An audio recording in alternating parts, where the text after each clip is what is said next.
Des cybertrucks ont été saisis à la frontière entre la Lituanie et la Biélorussie. Ils sont soupçonnés d'avoir été commandés de manière clandestine. Pour être livrés, où ça? En Russie. Et oui, parce qu'ils n'ont plus le droit d'importer des voitures là-bas. Suite à l'escalade du conflit avec l'Ukraine, des sanctions ont été imposées à la Russie.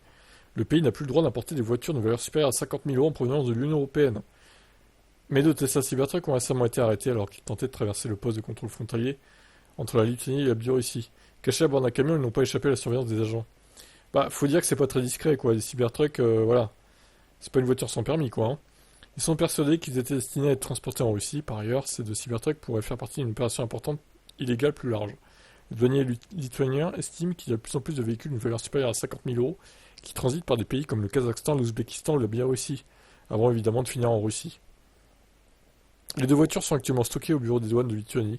Pour le plus grand plaisir des agents, les deux conducteurs ont été interrogés puis libérés, bien que le Cybertruck ne soit pas officiellement vendu en Russie, ni nulle part ailleurs en Europe. Et en dehors des États-Unis, au Canada, au Mexique, une poignée d'exemplaires ont atteint le vieux continent. Il y a notamment un Cybertruck Foundation Series qui était à Moscou, qui était à Moscou, tout simplement. Voilà. Écoutez, les Russes aiment le Cybertruck, visiblement. Il a été aperçu dans une vidéo sur YouTube, on ne sait pas exactement comment il a pu rentrer en Russie, mais c'est bien la preuve que quand on veut, on peut. Les acheteurs russes sont probablement prêts à payer des sommes énormes pour faire venir le pick-up électrique sur les routes locales. Et c'est un peu probable que Tesla vende officiellement son modèle en Europe, en raison de la réglementation relative à la sécurité des piétons. Mais enfin, c'est des malades, parce qu'au final...